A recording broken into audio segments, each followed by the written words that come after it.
I'm Sheila Hamilton along with Dr. Jenna Lejeune. Hello, Jenna. Hi there. What an exciting morning. And Dr. Brian Goff. Good to see you again, Brian. Hello. And I have to say, when I look at our calendar of all of the guests that we have coming in, I think the one that was furthest out and so excited me was my good friend Storm Large. Hello, Storm. Hello, Sheila. How are you? I'm so well, and we're so happy. All three of us are huge fans of yours, so it's like very cool to have you. And in her memoir, Crazy Enough, and the one-woman show that's based on that same title, Storm Large chronicles her early years in a family at the mercy of a mother who suffered acute mental health problems, along with a dad who really did not know what the hell to do with his daughter. Do you think that's fair? Quite. So Storm visited her mom many times in the hospital where she was until she was 9 years old, when she asked a doctor if she would end up crazy like her mother. And I want you to start there, Storm, with the answer. The doctor basically said, I expected him to say, oh, of course not. No. Don't you worry about a thing. You know, when you ask somebody and hoping, expecting a different answer. But anyway, he hardly even looked at me, and it wasn't a diagnosis. It was just, you will absolutely end up like your mother. It's hereditary. And then said, not until your 20s, though, or whenever you have children, whichever comes first. And I was already just kind of, when you're afraid of something and then you hear it outside your head, you're convinced, you're upset, but you're not totally surprised. He went on to say, but we know what to do now. I mean, we understand your mother's illness, and you're going to be fine, kind of a half-assed comforting thing. But meanwhile, my mother was bandaged from her thumbs to her elbows from having carved herself up so many times. And yeah, they didn't know. And so it was... Yeah, basically, he's like, here, kid, hold this sword of Damocles. It's going to fall on your head eventually. Don't worry. It'll be quick. It's fascinating to me, Jen. The same thing happened to me in my attempt to research what might happen with Sophie because of the genetic risk. How often do families hear this? Well, there was mental illness in your family, so there's a 50% chance that you're going to carry it. Right. Yeah. This is part of the problem with talking about these things as if they're diseases. Psychological suffering doesn't work in that same way. And it's also just not very useful, right? So there are lots of things that we can do if we might be more susceptible to struggling in a particular way psychologically to help keep us healthy and balanced and all of those things. And those are the things to focus on, not making some very not factually based kind of crystal ball predictions about, yes, you are now damned to be this way. Well, my anecdotal experience of psychology and what was from what was happening to my mother to what was said to me to what I believed about myself for a really long time, as I was just studying sort of symptoms. Be like, oh my God, I've done that. Oh my God, I've said that. Oh my God, I've thought that. And you're afraid anyways. But I mean, back in the day, it was these doctors kind of had to know what they were saying. Every diagnosis my mother received was a very cavalier, assured, we know what it is, we know how to treat it. They had to say it because I don't know if it had to do with insurance back then, because there were periods of time where mental issues were not covered. Right. And then there were times when they were. Yeah. And I knew that by how Christmas would go. If mom had insurance for her issues, we would have a great Christmas. And if the insurance wasn't covering it, Christmas would be at grandma's house. Wow. Which is, I mean, that's really... it's so much worse lens. For so many other people. But I mean, it's like life or death. We were not going to end up on the street because of my mom's illnesses, but we needed everybody in the family to chip in and help. Wow. So the doctors, taking all of our money and all of our resources and all of our time, had to sound like they knew what they were saying. That makes knew total what sense. they were doing, and it's a business thing, and it sucks. And I think that still exists. And people who are struggling in that way too, like, of course you want an to answer. know, you want an answer. Yeah. You want, like, oh, it's this thing and you know what it is and you're going to save me from it. So it's kind, it makes a lot of sense. Yeah. And yet it's so damaging. It's been damaging for years, but I don't see it changing very much. No. I mean, there's a lot of discussion now, though, about the inaccuracies of the DSM, how wide it's grown, how it's really created a new class of insurance nightmares because of the different variations of it. And when you see people in your practice, you see them as just human beings all struggling with different things. Yeah, absolutely. Yeah, I mean, the DSM, the manual, that's the manual for mental disorders. Every version, every iteration that it comes out, there's this exponential growth in the various ways that we can be wrong, right? That we can be broken, and those things are codified, crystallized, as though you could draw blood and look at it and be like, oh, well, you have the fourth variation of this secondary thing of this. And we talk about them, like Jenna was saying, we talk about them as though they are certain medical. I mean, I'm thinking about what you were told. Sounds like a crystal ball thing. Like this one line on your hand says that when you're in your 20s, you're going to suffer from this disease. But how guilty do you think the pharmaceutical company is for that as well? Because they need to draw a line from this prescription to this specific diagnosis, and the more prescriptions they have we need more things wrong with people. That's right. I'm being very cynical here. I'm not blanket carpet bombing shade across all of that. Right. But it really does seem that way. I mean, just for the simple fact that sometimes a drug will fail catastrophically, spectacularly, and then it'll show up for something else. Oh, it's really true. Like Propecia was for hair loss. Is for hair loss, but it was originally thalidomide. Yeah. Which resulted in, I don't know, limb loss. And limb or hair? Anyone here? I have way too many limbs. My hair is great, but just so many arms and legs.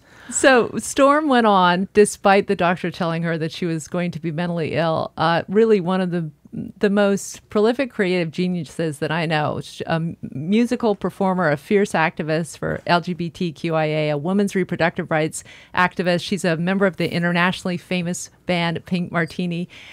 She went on to have some years that were really tough. I mean, if you think about your years in New York City where you really struggled at the academy, and then with heroin, with being very sexually promiscuous.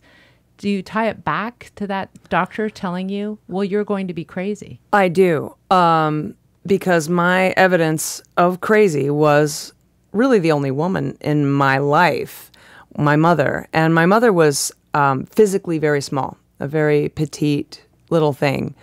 And so as soon as I was associated with being locked up and alone, and everybody would kind of roll their eyes quietly, oh, Susie, talking about my mother.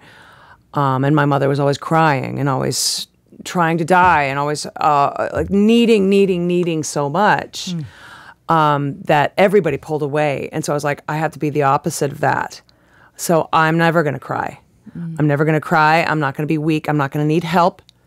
I am going to drink heroically, do drugs. I'm going to do whatever I can to not be her. But ironically, her number one, like crazy laser focus was, somebody please love me, love me, love me. And she associated being sick with getting everyone to react in a crisis. She associated that with being loved. And for me, I also felt so unloved because my parents were gone.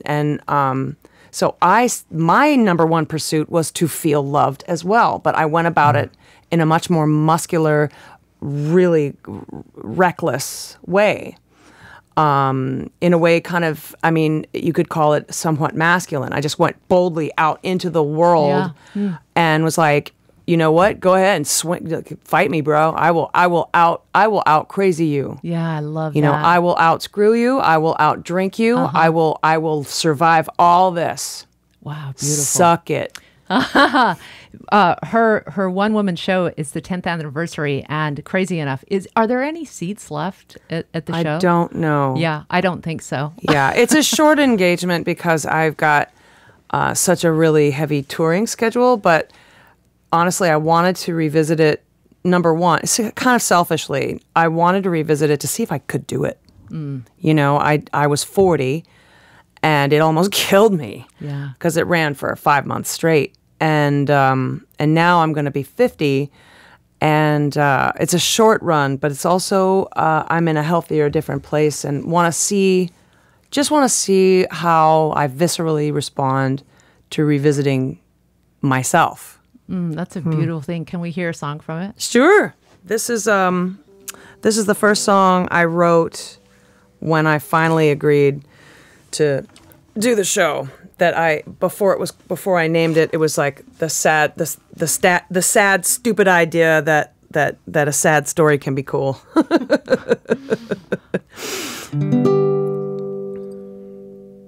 Call me crazy, 'cause I am, and alive. Oh, I am alive. That's the way I turn a nosedive into flight. Call me psycho, ooh, 'cause I am. Oh, and I am alive. Thank God I am alive. I make music out of those voices in my mind. And this crazy helps me to see this as funny. Makes me feel rich with no money. Honey pie. Then my brain goes over and over it. Oh, I know that I can't get away from a shadow landmine. Call me later, ooh, just to see that I got home alive. Oh, when I am alright. I'm just kidding, you know me. I'll be just fine. It's this crazy, it helps me to see death as funny. Makes me feel great with no money. Honey pie. Then my brain, it goes over and over it. Don't I know that I can't get away from her shadow? Can I call me crazy, because I am. Oh, but thank God I'm alive.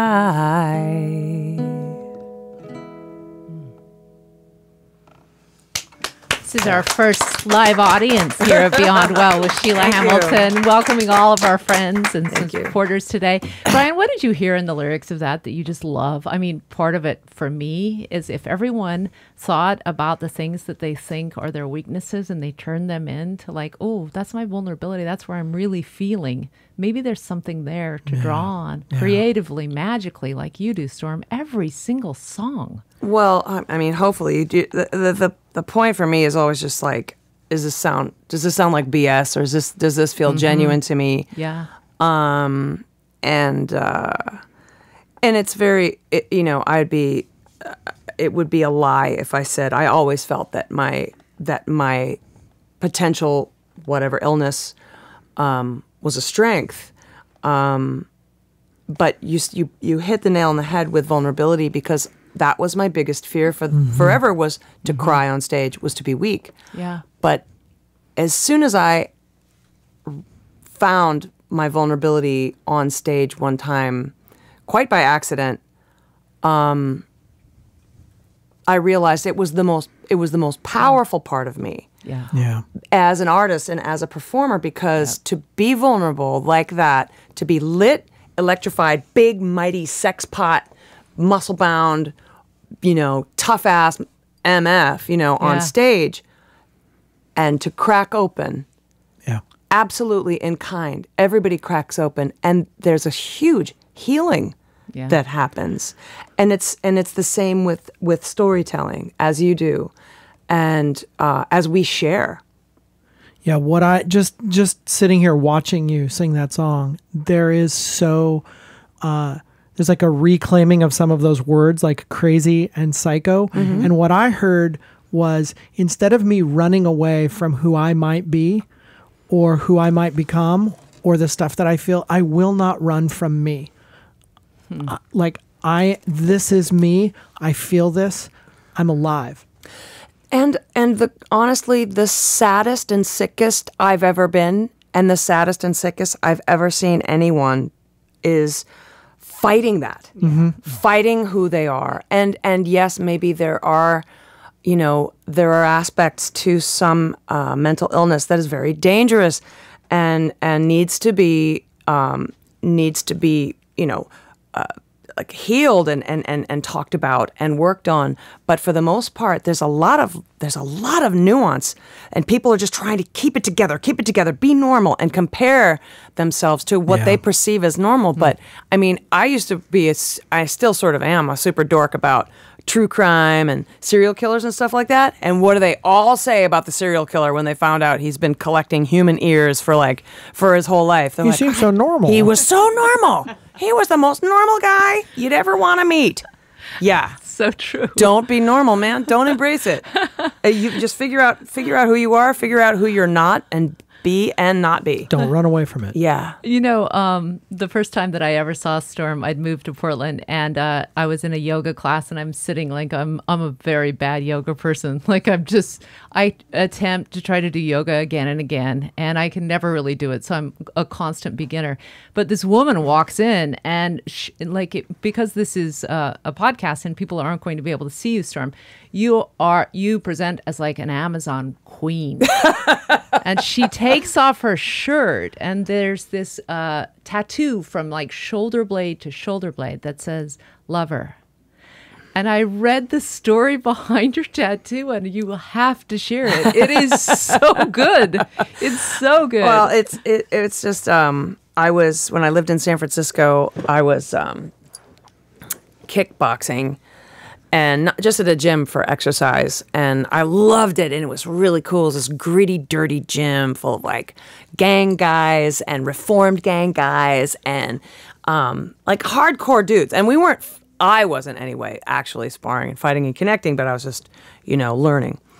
And in the gym, the dudes all had these intense like cholo type tattoos, killer, butcher, Rodriguez, pitbull, stuff written in old English writing. And I was dating a tattoo artist at the time, and we were talking about what tattoo I wanted. I was like, I want a big, gnarly, like tough looking tattoo that says something really nice, like butterfly or kiss me, or like something like so like fluffy bunny, like something silly like that.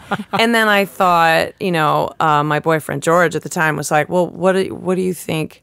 What describes you? It's gonna be on you forever. And I was like, well, lover. Mm-hmm. And he goes, yeah, absolutely, that's who you are. And so I did it ironically, but at the same time, it's kind of the perfect description. Completely. Because people see me and they're like, "Oh my God, don't kill me, please, don't kill me." That's so awesome. Guys sometimes come up to members in my band. I'm in a band with all boys, and we've been together forever, and they're like my brothers. But someone walked up to my guitar player and said, and basically said, there's a very wealthy gentleman over at my table who would be very interested in talking to your singer. And my guitar player had a few drinks, and he goes, he wants Storm Large to be some arm candy? Why don't you go back and ask him if he's ever been on a mechanical bull that punches? That's so awesome. And that's kind of my patina. That's how people kind of see me, and that's how I've developed my external self out of like, you're not going to get me. But anybody, and you know me really well, I will cry, and I'm such a mush, and I see a dead bird, and I'm like, no! I'm like this totally mushy little like candy heart. Yeah. But that tattoo is so perfect. That's why it's perfect. It looks tough, but it's exactly right. And kind of from Brian and my perspective, the way that we would define kind of mental health is this idea of psychological flexibility. It's being able to have all aspects of yourself.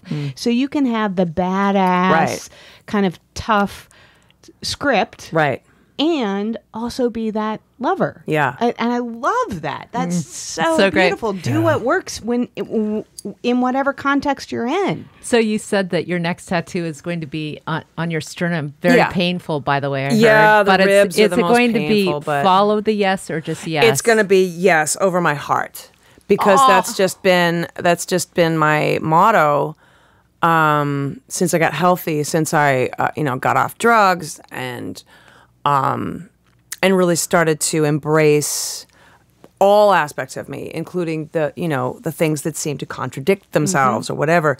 I know what healthy is. I know what joy is. I'm learning self-care. Self-care to me used to mean like self-control. Yeah. Work out. Don't eat that. Right. Like be, don't think that way. It was like very kind of a controlling thing, instead of just like, you know what, soak in the shower and lay like just cover your body with olive oil, just like lay there, just do whatever you got to do to just take care of your body, take care of your mental health, and that can also mean reading Stephen King, Neil Gaiman, just whatever, candy. It was great, Storm. One of your Instagrams, you posted like your pre-concert stuff that you have to go through to get yourself energetically to a place where you can do that. I was so glad you posted it, because I think a lot of people just think, well, Storm's gorgeous and she puts on a little makeup and she goes out and she does her show, and that's such an easy life. Like, I have more respect for this woman in terms of how much work you do to continue to perform, and describe for people what it takes just emotionally to get ready for a show and then to leave it on the stage as you do. Well, first of all, but what a lot of people don't understand about being a touring musician is imagine you got to go somewhere for Christmas and you're bringing your whole family, and you go through the whole thing, getting the tickets, finding the right seats, and then get everybody there on time. Make sure, we forgot. Darn it, you forgot your frickin' sweater. We're going to have to buy one when we get there. And then, man, the flight's delayed. We're going to miss our connection. No, stress. But you're in the back of your mind, you're like, well, when we get there, though, I can get a drink with an umbrella in it and sit on my butt and get some sun. Now, imagine all the stress of travel, but 0 drinks with umbrellas, and you get there and you have to be charming and clean and look hot, and you have to care about absolutely everything somebody is saying to you. And then you have to get on stage, get a whole huge room full of people sitting around in the dark, get them to fall in love with you and buy stuff. And then you have to continue to do that into the night until that door behind you in the hotel room closes, because God forbid you lose your temper because you didn't get any sleep, or you have a cold and you're on steroids so your voice won't close up. Right. And you have literally from the moment you hit the pillow, you have about 5 hours to sleep. You have to sleep, because then you have to get up, and then you have to be on the radio, and then you have to get to the airport, and then you have to check all the and do it over again. It's like, it's brutal. Yeah. The traveling alone is brutal. For me, when I get on stage, with all things are going well, I'm hydrated, I'm not sick. Yeah. And it's not like the 5th show in 4 days where I'm really super, super fatigued. That is the easy part once I get on stage, because then I am in my flow, I am in my place, I am in my comfort zone. And really, the challenge is just not to swear at that point. Isn't it so wonderful that we've left you off the hook here today? You can do whatever you want. What? We're not live? Oh, fuck yeah! Oh, good. Let that dog out of the yard, Sheila. That not swearing thing is a big problem for my job, I know, too. That's I'm what sure. I'm Yeah. constantly I'm thinking sure. about it. Don't swear, Jenna. I've gotten really Goddamn, good don't at it. swear. I've gotten really good I at it, know. though. Actually, you know, we do a lot of stuff with symphonies, and I'll look down and I'll see a little kid, and I'm like, somebody's mommy and daddy don't have Google. Hi, why are you in the front? You're going to learn some new words. Yeah, when a boy or a girl are in love. Storm, I heard that some Broadway producers came to you after the first run of Crazy Enough, and they wanted to turn it into a Broadway show, and they were asking you to really change it up. Yeah. So what did you say to them? Oh, well, ultimately, I was just kind of, because I'm new at this. I wrote the book, and I was like, I'm a tourist in the literary world. I'm a performer. It's basically like being a writer after being a performer for so many years is like trying to get a dog to be a cat. Yeah. And it was really just felt like a weird fit, but I did okay because I turned it sort of into a performance in of itself in the show, Yeah. etc. And they kept trying to like, well, it needs to be sophisticated. I'm like, but I'm not sophisticated. And they're like, yeah, but for New York audiences, it needs to be. Oh, they're giving it all this like precious criteria it had to be. And so I would rewrite and rewrite and rewrite and rewrite. Finally, I went to go see Carrie Fisher, Wishful Drinking. And I went and I watched, and I was like, that is the only difference between her show and mine is she doesn't sing. She's just telling stories. So I went back to the producers and the directors, and I was like, I just saw Carrie Fisher. Yeah. I'm like, well, yeah, but that's Carrie Fisher. If you were Carrie Fisher, I go, oh, it said I'm not famous. So I am going to leave, and I don't have time to stay for you to finish. Oh, that is just so. If there's any story that just like sums up your beauty, I think that might be it. Like the mechanical bull just punched him. Totally. Yeah, his 8 seconds is up. What Storm did though in that moment of saying, "No, this is who I am. I need you to actually see who I am." I Right. think could take so many people so far in their own healing. Well, I really do. It's what we were saying before. It's Storm not turning away from her own experience Yeah. and not whitewashing it or be what somebody else wants her to be. Yeah. You know. Well, I would this love- this is my actual story. Yeah. And But I would love to. I would love to take credit for that and to feel like, yeah, that's right, because I was born to be genuine. It's like, no, I'm a shitty liar. I can't be fake. If I could, I might be like super rich, you know. But I just can't. I'm not. I just don't know how. Yeah, and I also think though that you did work to be able to know who you were in order to be able to stand up for that. Like there are people who wouldn't even have because of their history, wouldn't even have a sense of self enough that they would be able to say, "Oh, I see. You're saying I'm something different than I am." But that's kind of that's entertainment also. Any stripe of entertainment, be it fashion, music, theater, film, television. With women, oh, you got to be skinnier, younger, prettier, differenter, more like Selma Blair, more like Selma Hayek, more like, you know, it's like you just don't be you and we'll figure it out. Exactly. And the music business was just, I mean, in the 90s especially, we're like, well, we need you to be, and there was like maybe 4 archetypes of woman you could be. Yeah. And somehow they all were yodeling in the 90s. And I was not really down That wasn't your with that. thing. I can totally yodel, but it wasn't my deal. What are your thoughts about beauty and aging? You're going to turn 50 soon. I'm turning and you're 50 going at to the end strip, of it. Yeah. right? Well, we didn't get a chance to do, I wanted to sell tickets to make it like a charity thing, Yeah. have hardcore security, no film, no pictures or Yeah. anything like that. We never got around to figuring it out, the charity thing. So I think I'm going to be 60.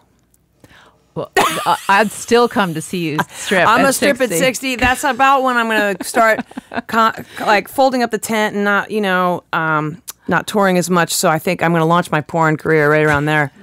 Yeah. There's probably a subset that would really go Oh, for girl, that. you'd be amazed.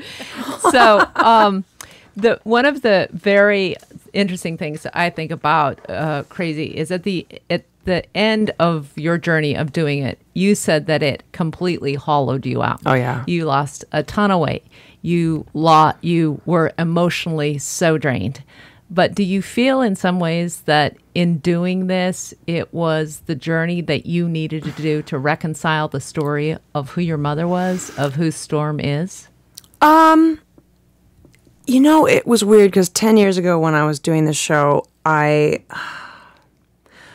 when I realized the effect it was having is why I drove myself. Because I saw I was being of use. I was being of service. Yeah. And it was killing me, and I wasn't getting the catharsis or the healing that everyone else was. But I was like, I'm doing good. I'm doing good. So I should keep going. And sort of in a, I guess it's a codependent way with me, with the audience. I'm like, then I'll be, if I can fix all this and help all these folks, then maybe I'll leave myself alone and and rest. And then I'll be like, okay, well, at least I helped this many people. And that's just the me trying to prove, to my dad, to teachers, to people who thought I was just a piece of shit. And that put those voices in my head that I was never going to be good enough or matter. I was like, well, if I do all this, then I'll matter.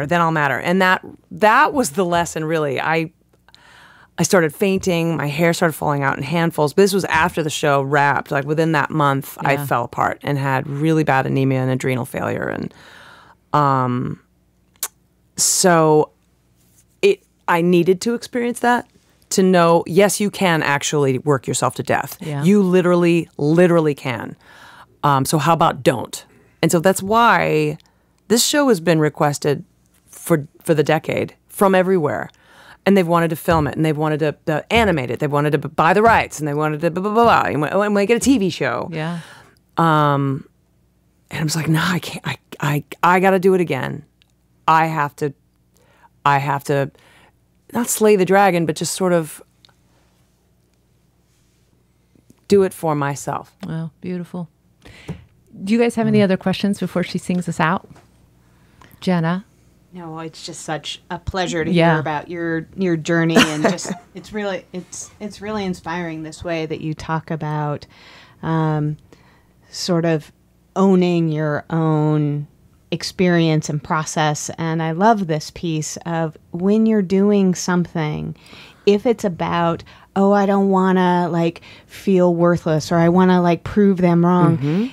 There's something kind of hollow about it, as opposed to when you're doing it because this is my source of meaning in the world. Right. It could be exactly the same activity, but when you're doing it for somebody else, or you're doing it to get rid of some demon you have in your head, it's quite a different thing. So I love that you're reclaiming this. Oh, thank you. It took me a long, long time, and I don't have children, but I can imagine mothers getting caught in that, especially if they're struggling with depression and struggling with, exhaustion. Parents struggle with exhaustion, but they're like, but I'm gonna put it outside myself, and then, yeah.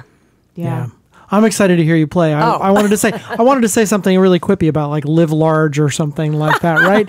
but as I think about it, so much of your story, whether it was the sex or the drugs or the shows to benefit everybody but you, it all felt like, and sometimes Jenna and I use this language, moves away from, I'm trying to get away from something. And when you say, no, enough of that, I want to do this for me, now it's not running away from things, it's running toward stuff. Right. Yeah. One of my favorite mottos is by a female chief of the Cherokee Nation, Wilma Mankiller is her name. Wow.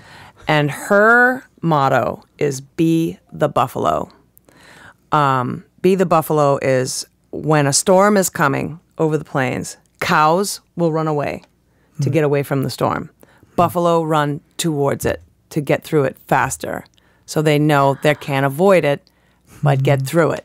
Go straight. Oh wow! And if I'm wrong about it, Wilma Mankiller being Cherokee or maybe Sioux, I might have the tribe wrong. Please forgive me. But look up Wilma Mankiller and be the buffalo. It's one of the finest mottos. And since now I know I can swear on this program here, I'm going to do my most feared and most requested song. That's also in Crazy Enough.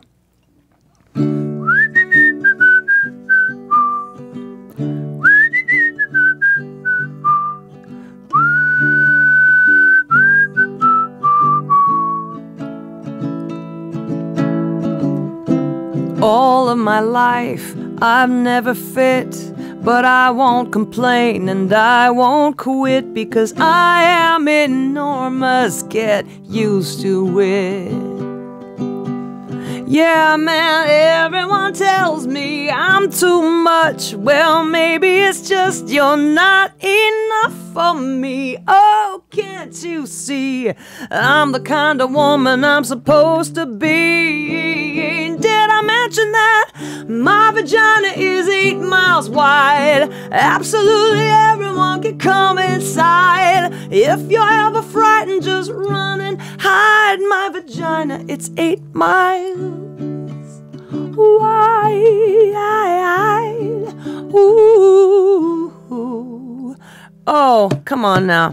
Tell me, what is womanly to you? She should be strong, but not too much of a brute, because it's really cool if she's powerful, but it's way better if she's just cute, right? Yeah, well, for all of us girls who don't fit in, I say go Amazonian. You could be a kick-ass bruiser and be feminine. Now go and tell everybody my vagina is 8 miles wide. Absolutely everyone can come inside. If you're ever frightened, just run and hide. My vagina, it's 8 miles wide. Ooh. Now check it out. I am not loose, and I'm not a whore, technically. It's a metaphor for my super vigantastically mystical feminine goddess core. Oh, I hate it when women make that noise, that we don't need daddies, men or boys, 'cause even some hardcore girls love cock-shaped sex toys. Now, my vagina, obviously, is universal. It's just like a penis, but reversible. Come on in, man. The water is fine. It's not my vagina. Oh, it's our vagina. Come on. My vagina is 8 miles wide. Oh, come on. Woo-hoo. Oh, I only want to hear the men singing. Come on, boys. You know the words. Sing it. Come on, boys. My vagina is 8 miles. That's right! Don't be a pussy! Absolutely everyone can come inside. If you're ever frightened, just run and hide. My vagina, my vagina. Everybody sing! My vagina is 8 miles wide. Oh, absolutely everyone can come inside. If you're ever frightened, just run and hide. My vagina. Ah, la, la.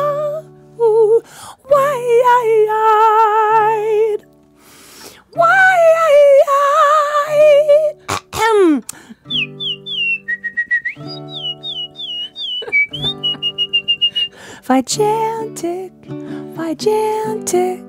Vigantic, a big, big love. Vigantic, a big, big love.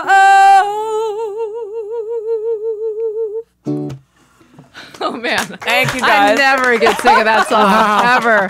Stormlords, Thank you, thank guys, you for being so sports. much You're for welcome. joining It's us my at Beyond pleasure. Well. Anytime, Sheila. And if you Seriously. like the podcast, please download, of course, and then tell your friends. We're on every platform, including a little one called Podbean. We're all trying to figure out. Thanks again.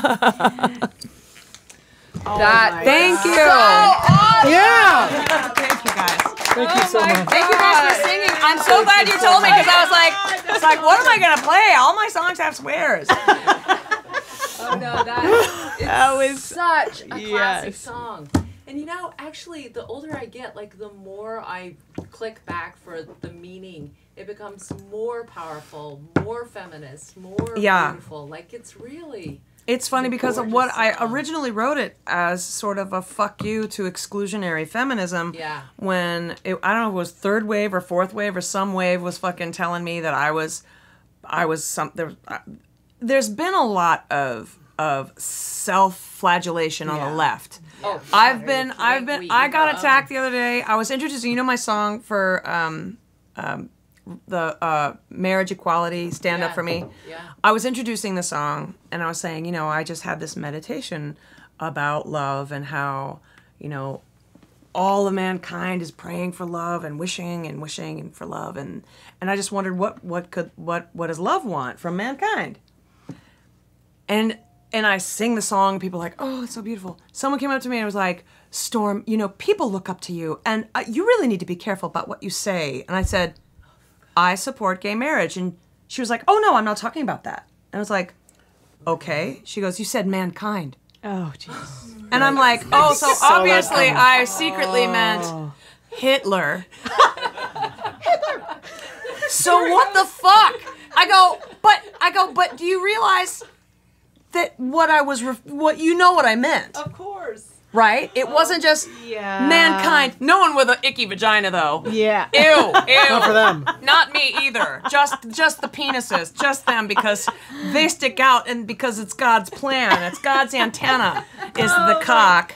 And that's all that matters. So honestly, we've been having conversations about this. We We do need to have. Totally. Yeah. I'll come Yeah. back because, and you know, I was talking with Amanda Palmer and I just did a podcast on this. Wow, that No, is so no, cool. she's a good friend of mine, and our please, other friend would you Erica promise Moen who does Oh Joy Sex Toys. She's been getting yes. attacked for. She said she had like some kind of sexual encounter with a trans man, and she was like, God, I just love trans men. They're so hot. Yeah. And she's getting ripped, like totally attacked. You're anti-trans if if you sway for a moment, you're off. Well, so we were talking about it's called cancel culture, and and my sister's writing about it a lot because at the university level, it's making a lot of the best professors resign because the cancel culture is so great that if you are called out for saying one thing wrong like that, you could lose your tenureship. Yeah.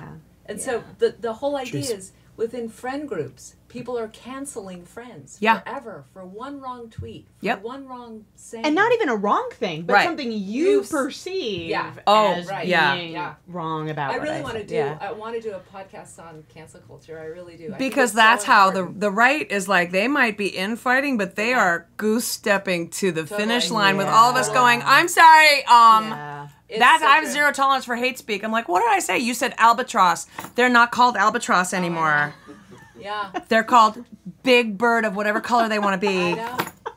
Well, Brian was using a metaphor today about pigs, and after we finished, we're like, is it okay? Can you to say a pigs? pig in a Can you say pigs in mud? It's Or are you allowed it's to say ridiculous. pig in mud? And Like, that it's was all right, how right? we- It used to be of the cuckold culture, and it's so racist. I can't believe you said pigs in a blanket because. It was don't mud wrestle with the pig. You both get dirty and the pig likes it. You don't have any of the doctors or lovely Storm? Yeah. I just want to Storm, I mean, is the spectre, does the spectre of mental health follow you all the time? Yes. Every moment of Oh the yeah, day? not every moment. No, not every moment of the day. No, I'm not as easily distracted by the fear, but you know, I get depressed. I have depression, and I don't medicate. I meditate. That's one thing about me that I've had friends' lives saved by antidepressants. And I am terrified to the core of taking any psychotropic anything because of its stigma in my history. But I absolutely have that. I don't have the childlike fear anymore because I was like, what's it going to be like? Is it going to be like I'm a werewolf and you wake up at the zoo and you're like, you don't have any recollection of what happened, but there's blood on you and you're like, fuck, it happened, kind of thing. I don't have that childish paranoia anymore, but I do carry like what everybody else does in neuroses and anxieties and I think that's the thing that I'd want to highlight is it's the thing that everybody carries. Right? Yeah, we so it's all like, have it. I'm afraid that I'm gonna what? Struggle? Right. Yeah, me too. Yeah. And I do, and we all do, and like raise your hand if you don't have a little something, right? We're all allowed to carry it. Right? Absolutely. And so I think that's the thing is it's not, as I heard it, it wasn't so much, and correct me if I'm telling you how you feel. It's okay. No. But like, I instead of being afraid that I'm going to get some disease, you know, wake up in the zoo all bloody and like I'm not me anymore, it's like, oh, I'm going to struggle because I'm human, and I saw one version of that in my mom, and I'm concerned that that's what it's going to look like for me. But here it is. It's shown up, and it's like, do I carry the specter of mental health? I carry my emotions. I carry my feelings. I have that full range of human experience. Yeah. Yep. Yeah. Welcome to being human. Exactly. Right? I mean, that's our attempt in all of this is to normalize and sort of destigmatize, but not dismiss. Yeah. Right? Like, just take the shame out of just asking for help. Right. There is so much shame around just being like, I'm not okay. Right. People can't say that, especially in this society. Men especially have a difficult time because women, we count on each other. We're like, dude, I feel like fucking stabbing everyone in the eye. Me too. Let's go drink. You know. You know what I mean? And men are like, hey man, let's go have non-sexual contact but really violent sports. You know? Yeah, and just drink and just stare in the middle distance and, you know, kind of thing. And I'm being really sexist with that oversimplification, and my apologies, but that's just in this culture. But there's, I think, in terms of when we're talking about abortion, people have so much shame around talking about sex itself. Yeah. That, you know, all these girls are getting pregnant. It's like, by themselves? Spontaneously? That's not a problem. That's fucking biblical. That's great. That means there's hella messiahs. There's like, you know, all kinds of Jesuses coming. We're going to be fine, guys. It's going to be fine. But it's like... It is. Yeah. Have like after the pod. Totally. Post pod. That's for the paid members. Exactly. Yeah. No, but seriously, it's like You gotta shame join for this. out of all the things we talked about today, I would say addressing the shame thing. And I think that's why my show was so effective, because people look at me and they think, oh my God, she's got it together. She's totally hot. She's kind of famous, and she probably just has everything really easy for her. And then them like rip it open, and they're like, fuck, oh my God, wow, me too. And then they're they feel empowered and less ashamed, less alone. Shame is what separates human hearts. So true.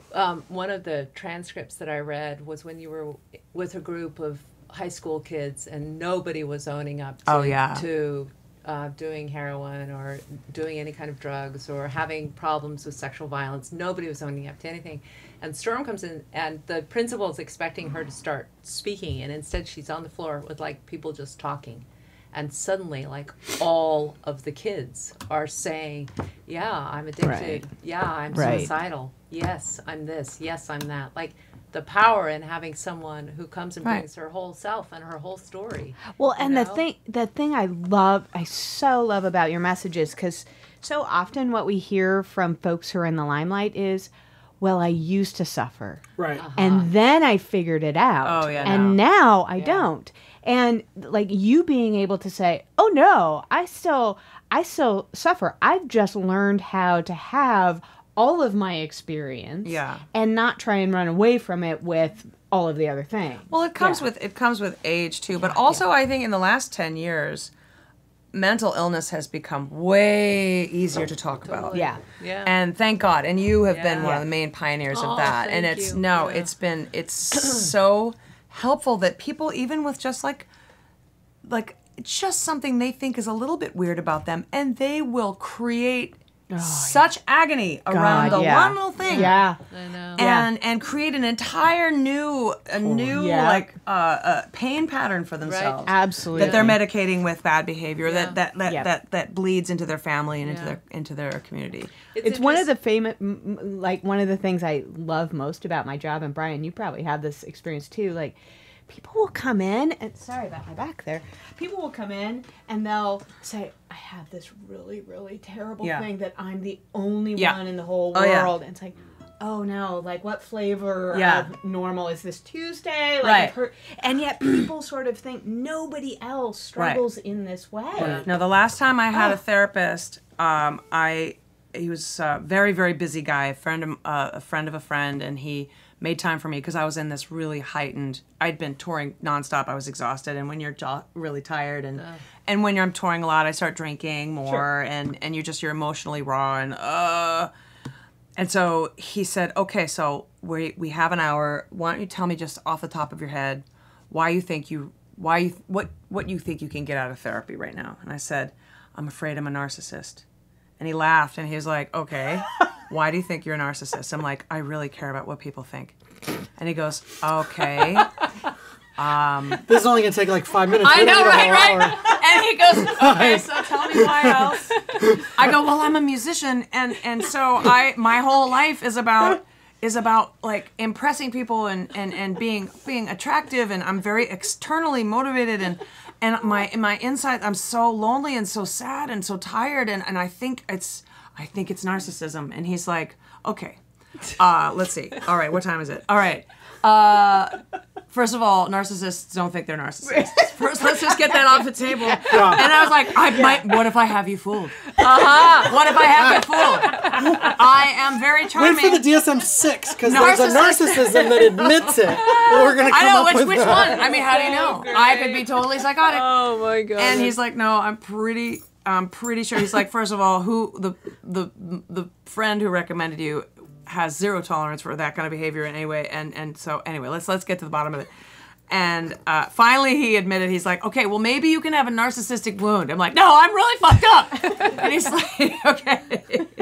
He's like, all I hear is you trying to convince me that you're a piece of shit.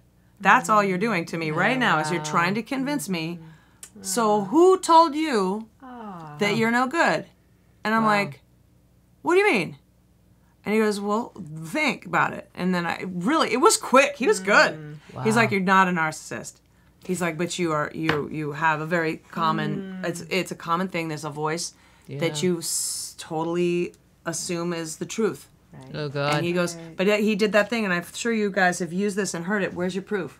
Oh. Where's your proof that you are a bad person? What did you do today just to fuck with someone? Yeah. What did you do today just to hurt someone? You know? That's so What's good. your proof? Right. You know, it's also just so cool, just normalizing therapy, just like you just did. Right. So here's what actually, we were talking about doing a session once, like what actually goes on in therapy. Right. Because I think people still have an idea that you have to lay down on a bed. Right. You know, go blame it on my dad. Or so many. It's with Mom. Yeah. Oh, really? Yeah. Is That's okay, you go. Brian was obsessed with You Mom. go, Sheila. It's you take it out there. It's always always blame it on the woman. Always blame it on the woman. Well, we have holes in us, and we're flawed. Yeah. Oh, well, thank you so